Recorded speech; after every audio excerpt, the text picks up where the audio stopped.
Merhaba Web Teknoplus takipçileri. Bu videomuzda S21 FE 5G modelini yakından inceleyeceğiz arkadaşlar. Kısa bir inceleme olacak çünkü telefona çok kısa bir süreliğine ulaşabiliyoruz. Diğer elimde de S21 modeli var. İkisinin şöyle tasarımını sizlere videonun başında bir göstermek istedim sevgili arkadaşlar. Bakalım bu iki cihazın arasındaki farklar neler ve S21 FE 5G modeli bizlere neler sunuyor?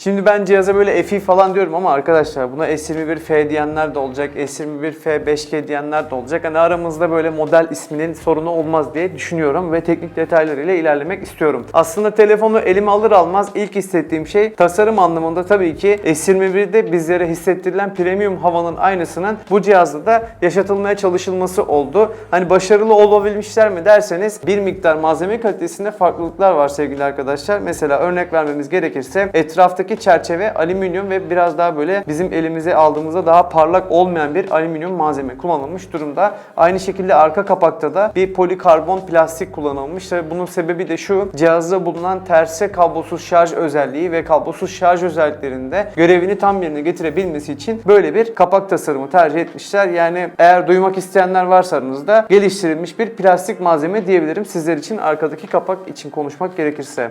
Ön tarafa döndüğümüzde ekran tasarımı H değil, düz bir ekran. Özellikle H ekran sevmeyenler için bu ekran tasarımı gayet iyi olmuş. Ekran kasa oranını da kontrol ettiğimiz zaman şöyle aşağıdaki siyah kalan çıkıntı bayağı azaltılmış aslına bakarsanız. Genelde böyle uygun fiyatlı konumlandırılmaya çalışılan cihazlarda alt tarafta bulunan siyah çıkıntı biraz daha kalın tutuluyordu. Ama bu akıllı telefonda, yani aynı S20 FE modelinde gördüğümüz gibi bu cihazda da bir şeyleri insanlara böyle uygun fiyatlı vermeye çalışmış Samsung tarafı. Başarılı olmuş mu konusunda ben de şu an cevapsızım. Çünkü telefonun fiyatı biz bu videoyu çektiğimiz tarihlerde, yani 21 Aralık 2021'de hala belli değil arkadaşlar. Yavaştan isterseniz şöyle telefonun kameralarıyla biraz devam edelim sevgili dostlar. Arka tarafta 3 adet kamera konumlandırılmış durumda. Burada ana kameramız 12 megapiksel çözünürlüğünde ve f değerine baktığımız zaman f1.8 diyafram aralığına sahip bu kamera. Aynı zamanda diğer kameramız 12 megapiksellik bir ultra geniş açılı kamera. Bu ultra geniş açılı kamera 123 derecelik fotoğraflar çekmenizi sağlıyor. Benim aslında bu telefonda hoşuma giden bir özellik şu oldu: 8 megapiksellik bir telefoto kamera konumlandırılmış ama 3x optik zoom desteği bulunuyor cihazın içerisinde. Uygun fiyatlı ve insanların ulaşabileceği bir cihaz havasıyla çıkan bir akıllı telefonda 3x optik zoom'un olması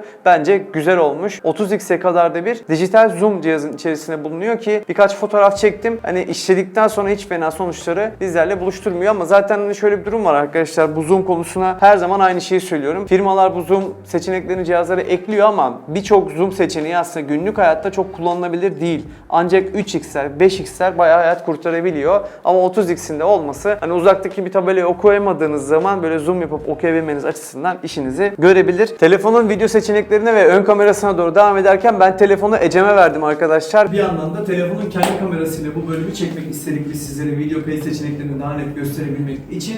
Cihazda 4K 60 FPS çekimler yapabiliyorsunuz sevgili arkadaşlar. Tabi bu güzel bir yetenek aslına bakarsanız, çünkü telefonun konumlanmak istediği o bölümde çok da göremediğimiz bir özellik olabiliyor. Bazı firmalar işlemciden dolayı bunu veremiyor ama bu cihazda işlemci desteğiyle birlikte bu bize sunulmuş durumda. Aynı şekilde ön kameraya baktığımızda 32 megapiksellik f2.2 diyafram aralığına sahip bir ön kamera cihazda görev yapıyor.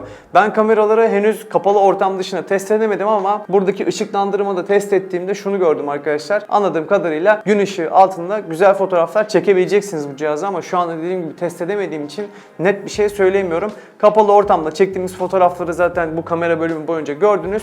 Çekebildiğimiz, sizlere aktarabildiğimiz kadarıyla stüdyo ışığı altında en azından iyi sonuçları bizlerle buluşturuyor. Aynı şekilde cihazın ön kamerası da yine 4K 60 FPS videolar çekebiliyor.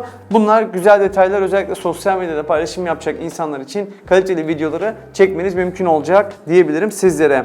Kameralardan birazcık teknik detaylara ben geçmek istiyorum. Çünkü teknik detaylarda kimine göre eleştirilecek, kimine göre de aslına bakarsanız tatmin edecek özellikler var. Benim her zaman eleştirdiğim bir konu bu. Snapdragon işlemcilerin kaderi Samsung için. Yine bu cihazda da aynı şeyi görüyoruz arkadaşlar. Geçtiğimiz sene çıkan S20 FE modelinde Snapdragon işlemciyle gelmişti. Hatta bayağı da takdir etmiştik bunu. Ancak bu cihazda S21 serisinin doğrudan devamlılığı sağlanması için Samsung Türkiye ülkemizde Exynos 2100 işlemciyle cihazları ülkemize getirmiş. Hani bu iki işlemci arasında çok az bir performans farklılığı var ama Ama yine de bir para ödeyen kullanıcının beklentisi kağıt üstündeki de en yüksek performansı veren işlemciyi kullanmak olduğu için hani hep eleştiriliyor. Ben de açıkçası bu konuda hani Snapdragon'la gelsin diyen taraftayım biraz daha cihazlar için. Bu cihazda ama bir devamlılık sağlamak adına, yani S21 ailesindeki aynı işlemciyi kullanmak adına bu telefonda da aynı işlemciyi kullanmayı tercih etmişler.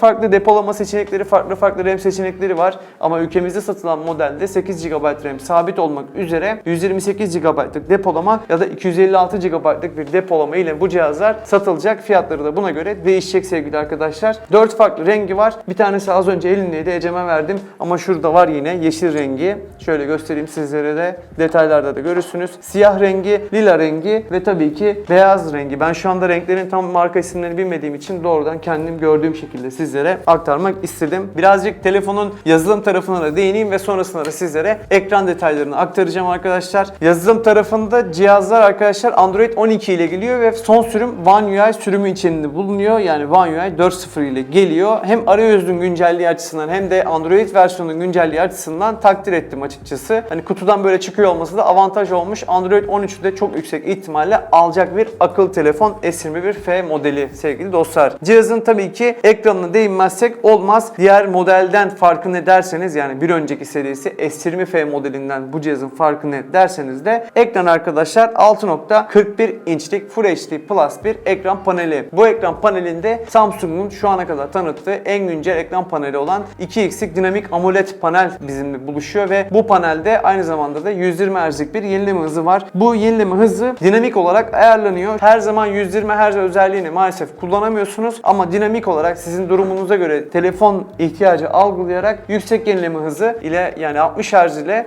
120 Hz arasında değiştiriyor ekran yenileme hızını. Cihazın tabii ki ekranında HDR10 Plus desteği var. Ben hemen videoya girmeden çok kısa bir süre önce birkaç tane HDR destekli video izledim. Görüntü kalitesi hoşuma gitti arkadaşlar. Tabii fiyatı tam bilmediğim için net de yorumlayamıyorum, yani fiyata göre yorumlamam lazım normalde ama dediğim gibi çok kısa telefonla maalesef test etme şansım oldu. Maalesef dedim ama aslına bakarsanız şanslı da oluyoruz bu durumda, çıkmamış bir cihazı gördüğümüz için. Ve tabii ekranla alakalı son söyleyeceğim şey de şu: ekran yapısı gereği bir de ekrandan parmak izi okuyucu telefonda görev yapmakta. Ben ekranın genel deneyimini beğendim. Hani az önce de söyledim. Fiyatını bilmediğim için çok daha geniş bir yorum yapamıyorum ama en azından beğendiğimi söyleyebilirim. Ekrana destek olarak stereo hoparlörler var cihazın içerisinde, AKG destekli. Bunlar da özellikle oyun deneyiminde sizlerin deneyimini bir üst seviyeye taşıyabilecek detaylar sevgili arkadaşlar. Kutuya doğru geçelim, biraz pil detaylarından bahsedelim ve videoyu toparlayalım yavaştan. Cihazın kutusundan aldığım bilgiye göre şarj kablosu, yani data kablosu dışında bir şey çıkmıyor. İnceltilmiş bir kutuyla ülkemizde satışa çıkacak. İçerisinden bir şarj adaptörü çıkmıyor. Ancak 25 Watt'a kadar hızlı kablolu şarj, 15 Watt'a kadar kablosuz şarj ve